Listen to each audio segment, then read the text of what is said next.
Food for Thought by Caroline Hoff. Like many families, we each had our spot at the table. The bench was built for 6-year-old me, with its shallow indent from my constant repositioning, sat just inches from the table, so I could reach my stubby arms to and from the plate without spilling the contents of my meal. My brother, 12, and my sister, 10, sat on either side of me, at the heads of the table, in grown-up chairs, as we called them. My mother, a spitting image of my brother, sat to the right of him, and my father sat to her right. Mom and Dad, sitting side by side, the perfect embodiment of an American family, having a frameable family dinner.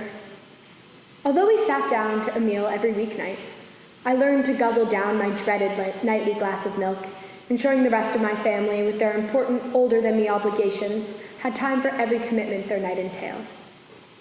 Deerfield mirrors this. Sit-down meals for dinner every Tuesday, Thursday, and Sunday. 3 hours stolen from our weeks to ingrain the mannerisms of polite chatter, the virtue of waiting to gorge until every person around the table is served, the courtesy of respectfully consuming even the most vile dish handed to you. A preparation for the real world, allegedly. But is the family dinner actually a reflection of American life? We've passively watched this ritual decline, consuming approximately 70% of our meals outside the home. The vacuum of once sacred time is now filled with the typical American busyness that has caused to-go culture to surge.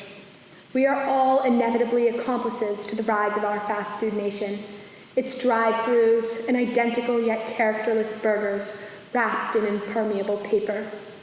We offer the paper 100 years in a landfill in exchange for keeping our hands clean.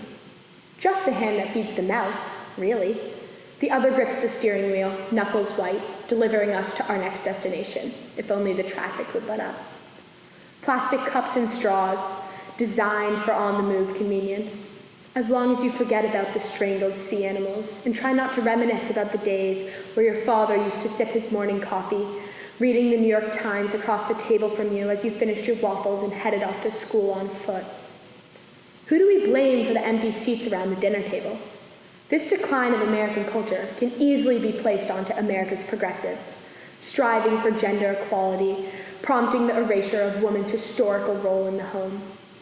Or maybe we blame the bankers, their incessant greed, or the catchphrase that drifted in and out of my young years, time is money, compelling me to abandon my childish goofing off.